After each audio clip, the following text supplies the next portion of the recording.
রতন কাকা, কি ব্যাপার? কি লুকাচ্ছেন? চিঠি আসে, চিঠি না পড়িয়ে রেখে দিচ্ছেন। কার চিঠি? এগুলো তোমার দেখা নিষেধ। আমার দেখা নিষেধ মানে? হি?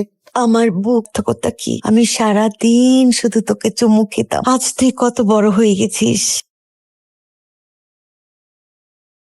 রুদ্র, কি হয়েছে বাবা? আমার মা কোথায়?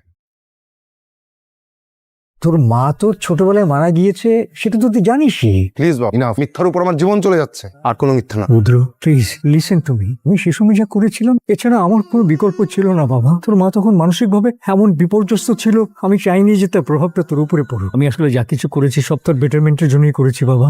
মাকে গিয়ে বলবো আমি তোমার সন্তান, তুমি মানসিকভাবে বিপর্যস্ত হতে পারো, কিন্তু আমার মা, সন্তানের কাছে তার মাই থাকে। কিছুই তো দেখতেছি না, ঘুমায় নাকি টাকা আছে বুঝে যাইতেছ না। এই না মরে গেছে, না নিঃশ্বাস নিতেছে। এই বাইরে তো। কি ভাই, আপনারা কারা?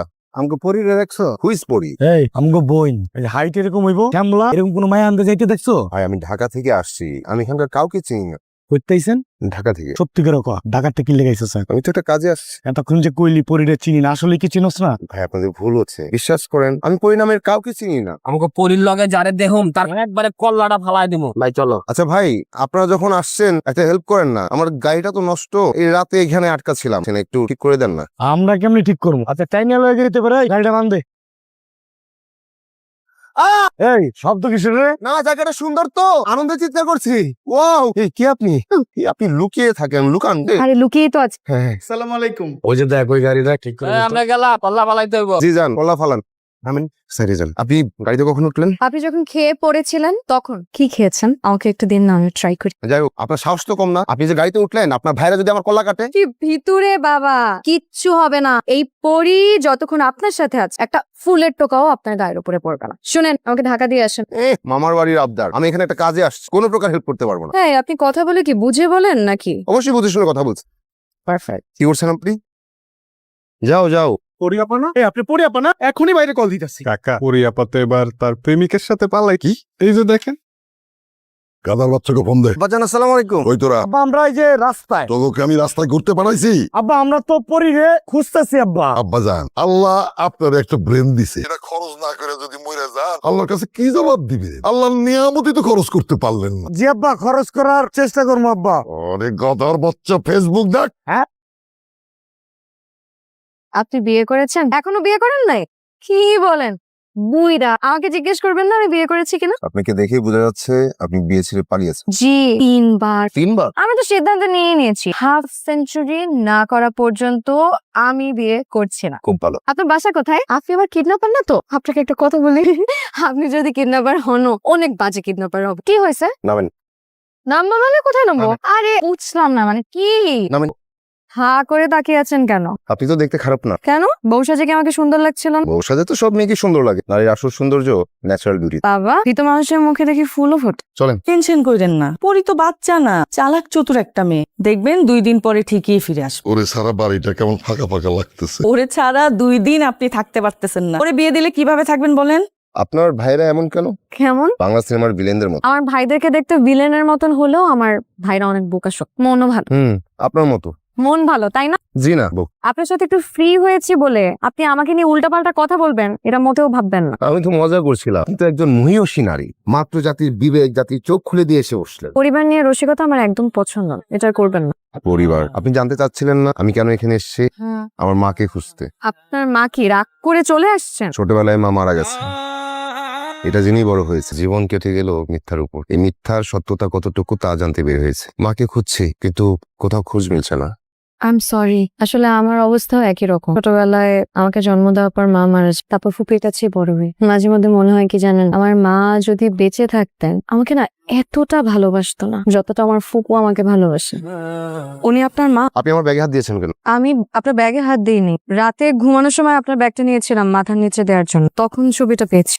আপনি আমার সাথে চলেন কোথায়? মার কাছে। কোনো কিছু অতিরিক্ত ভালো না, এটা মস্করা করার ব্যাপার না। আমি সত্যি জানি আপনার মা কোথায় আছেন, চলেন আপনি আমার সাথে। আব্বা ওই জ্বর আইছে আব্বা। পাপন শিপন আইছেন রে, অনেক দৌড়ঝাঁপ করাইছস। আমি ওনার সাথে পালাই নাই ফুপ, রাস্তায় পালানোর সময় ওনার গাড়িতে লুকাইছি শুধু। আমি এভাবে বিয়ে করতে চাই না বাবা। একজন মানুষের সাথে কয়দিনের পরিচয়, আমার বিয়ে ঠিক করলা।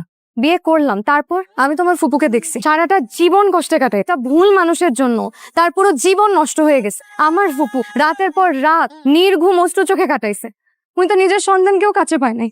অথচ দেখো বুকে ব্যথা নিয়ে হাসি মুখে আমাদের সবাইকে মানুষ করছে বাবা। আমি আমার ফুপুর মতন এত স্ট্রং না, আমি পারবো না বাবা। পরি, তোকে এই বিয়ে করতে হবে না, যাকে 1000% সঠিক মনে হবে তাকেই বিয়ে করবি। ওনার সাথে পরিচিত হবে না? লাস্ট 2টা দিন উনি আমার অনেক হেল্প করছে। কি নাম তোমার? আমার নাম রুদ্র।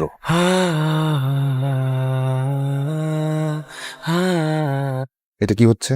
কোনটা কি হচ্ছে? আমি আমার মাকে চোখের সামনে দেখতে পারবো না বলে ডাকতে পারবো না? আপনাকে যেইভাবে বলছি আপনি ঠিক সেইভাবে কাজ করবেন। কোনো যদি পাকনামি করেন আমি বলে দিলাম আপনি কিন্তু বড় একটা বিপদে পড়বেন। আমি ফুপির সব অতীত জানি। আপনার বাবার উপরে এবারে সবাই আর ক্ষিপ্ত হবেই না কেন? আপনার বাবা আমার ফুপির সাথে যেইটা করছে দ্যাট ইজ মি, সব ঠিক করে দেবেন। তোমার মন খারাপ? না, মন খারাপ হবে কেন? সবাই তোমাকে এত কিছু বললো, মনে কষ্ট পেয়েছো?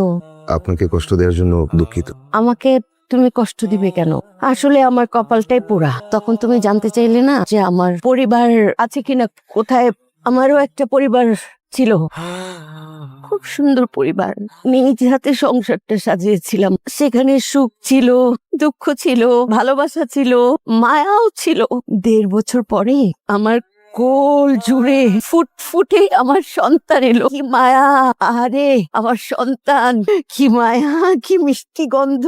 সন্তান জন্মের পর শরীরে হরমোনে বড় ধরনের পরিবর্তন এসেছে। কিছু মায়ের ক্ষেত্রে প্রসবের পর গুরুতর মানসিক স্বাস্থ্য সমস্যা দেখা দেয়। ওনার ক্ষেত্রে এমনটাই হয়েছে। চিকিৎসা বিজ্ঞানের ভাষায় বলতে গেলে ওনার মধ্যে পোস্টপার্টাম বাইপোলার ডিসঅর্ডারের লক্ষণগুলো দেখা যাচ্ছে।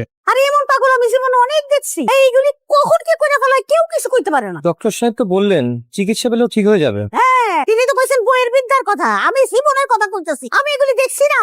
হ্যাঁ, কিছুদিন বৌমার কাছ থেকে নাতিটারে দূরে সরায় রাখতে হইব।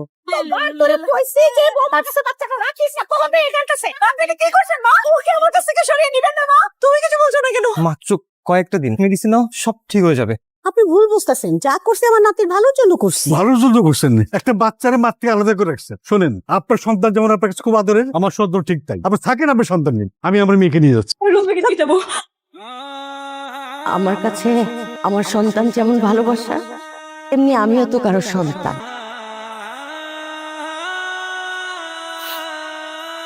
আমার সন্তান আরেক ঘরে, আমি আরেক ঘরে বন্দি। আমার সন্তান কাঁদছে, আমার সন্তানের কাছে যেতে পারছি না। ওই সিচুয়েশন তো আপন, আমার আপন, ওদেরকে নিয়েই তো আছি। আমার রুদ্রকে ওদের মধ্যেই দেখি আমি।